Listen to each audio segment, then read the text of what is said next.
My name is Dr. Ravi Chandra. I'm a psychiatrist and writer here in San Francisco, and this is a project of the SF Love Dojo, which is my organization to teach compassion. Uh, One person asks, when caring for patients, I find that the fear and anxiety that patients experience is understandable but also contagious.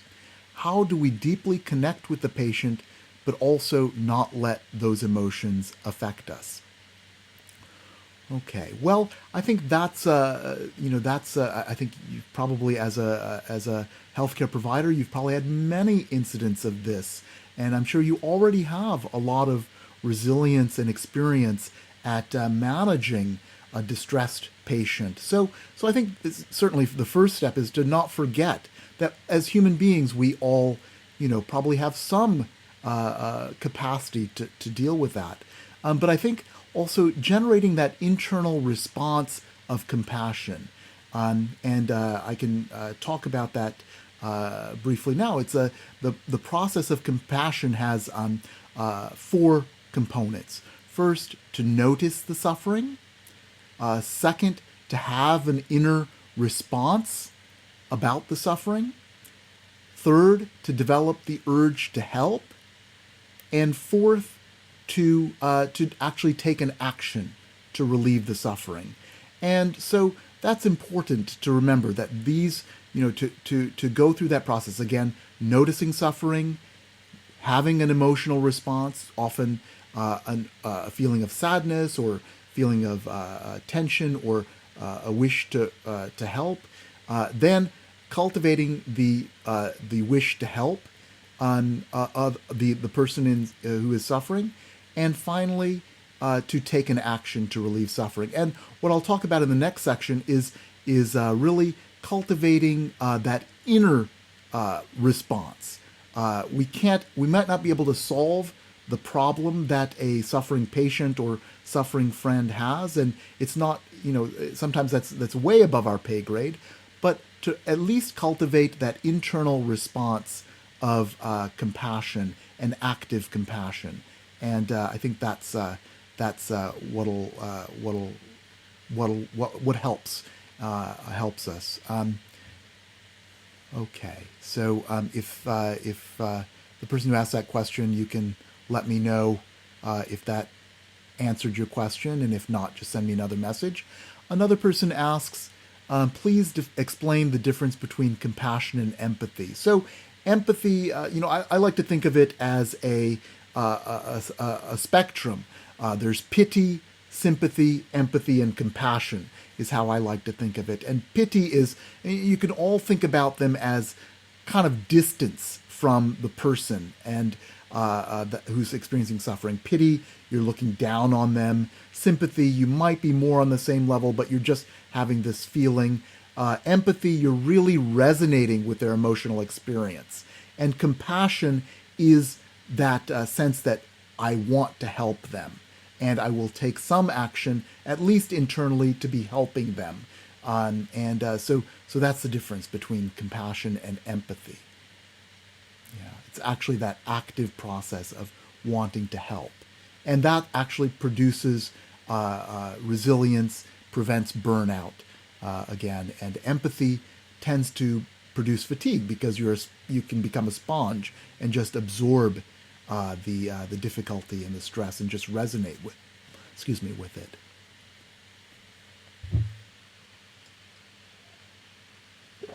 Okay. All right. So maybe I can move on to the next part of this, and please go ahead and send me more questions if you'd like. Um, so we've talked about mindful self-compassion and a little bit the mindful self-compassion break, and the being aware of one's needs, underlying needs. And I'll send some more resources your way since I have your emails. So compassion and self-compassion help us cope with difficulty. Um, and so as His Holiness the Dalai Lama said, if you want to be happy, practice compassion. If you want others to be happy, practice compassion. And I've talked about the 4 stages of compassion: noticing suffering, feeling one's emotional response, feeling the urge to help, and then generating the desire to help, and finally taking an action to help. Now, compassion seems to have positive effects on the immune system as well. Various immune markers are boosted with compassion meditation, so it has a good effect on you to be compassionate physically. And we know, that probably the reverse of compassion is having contempt for someone, and that has negative impacts on the immune system. So compassion really is a virtuous cycle, and we're all engaged in an open limbic loop that we absorb emotions from others. We absorb emotions from others, and we also we can affect the emotions of others simply by presence. So working on our own inner responses to suffering can really have an effect on the people we're connected with. Again, the key is not getting stuck in empathy or simply feeling the suffering of others, but cultivating a compassionate response, especially internally. And when we cultivate our inner compassion, we're more likely to take compassionate actions when needed. I will go on to our last practice, and we'll be able to finish up a little earlier than I had expected. The active compassion practice, which is taught in a much more substantial way in the compassion cultivation training course, the 8-week course, and I'll also send you a link to a brief meditation by Pema Chodron, but in Tibetan it's called Tonglen, or giving and receiving. And so it basically involves first connecting to your own compassionate source, then visualizing yourself taking in suffering, usually something like breathing in a dark cloud. Then you visualize the suffering transformed when it meets the light of your heart. Now, if breathing in a dark cloud is unappealing, you could imagine people carrying burdens like bags or luggage, and then you take the bags yourself, you load them onto a truck, etc. So that could be your visualization of active compassion. But most people find that breathing in suffering and then transforming it is a really great visualization and an empowering visualization. As you then link something that you do all the time, your breath is your anchor all the time, with the process of transformation, much as we did in the opening meditation, and much as you do all the time with transforming the air that you breathe. So this is just on an emotional or psychological level, transforming suffering with the process of the breath. So you can choose, to alternate that luggage metaphor if you want, if the breathing in doesn't work for you. But we can start that now, and this will be perhaps a shorter meditation, about 5 minutes or so. Okay, so again, this will be the Tonglen meditation, and so again, settle in, and you can leave your eyes open or closed. And if they're open, just let your eyes settle on a place just a short distance in front of you. And take another few cleansing breaths. In through the nose and out through the mouth.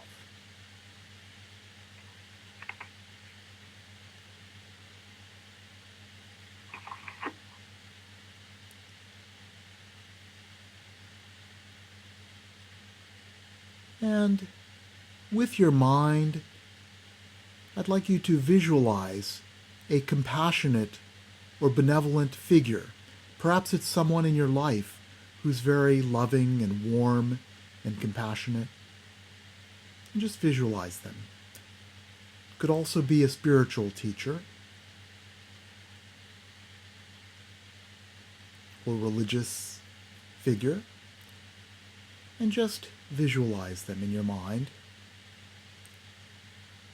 And I just want you to visualize them wishing you happiness.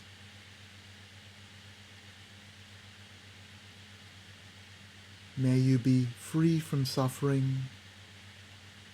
May you have freedom from fear, pain, and anxiety. May you have happiness. Just allow yourself to be filled with all those good wishes.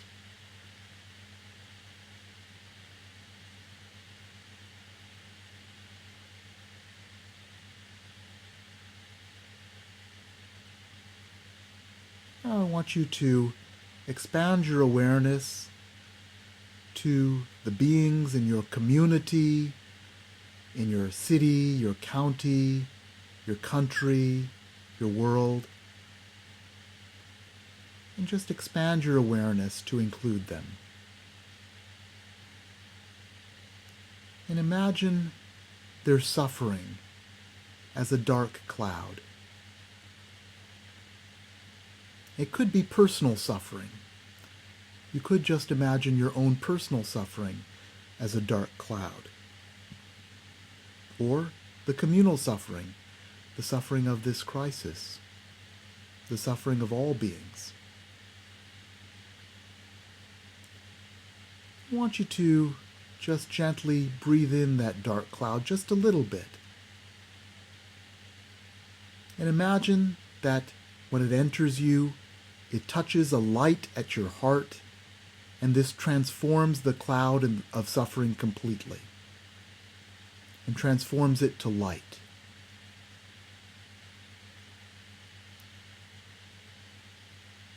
And this light goes out and touches all beings and relieves their suffering. So again, you're breathing in the dark cloud. It transforms to light.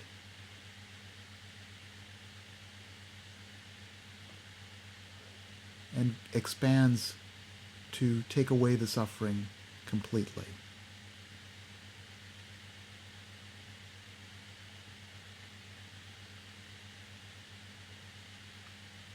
Breathing in suffering and breathing out light.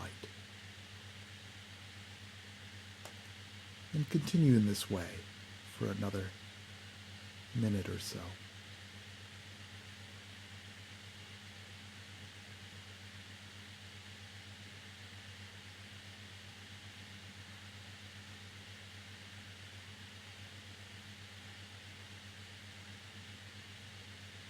Breathing in suffering, breathing out light.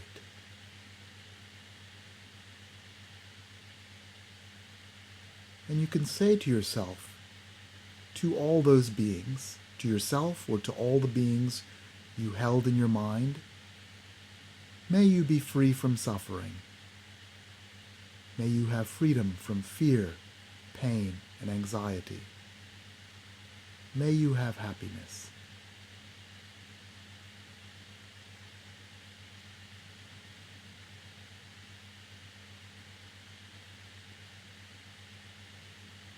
May you be free from suffering. May you have freedom from fear, pain, and anxiety. May you have happiness.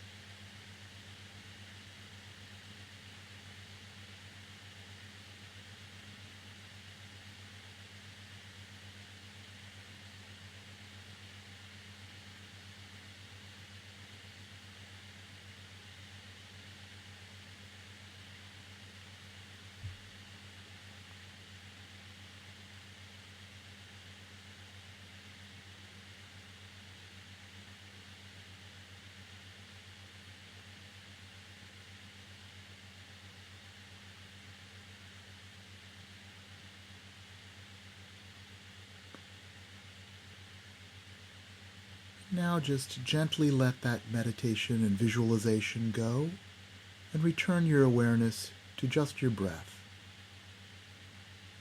Breathing in and breathing out. breathing in the cool air and breathing out warm air. So again, just returning your attention to your breath. And when you're ready, you can release the breathing meditation and return to the room.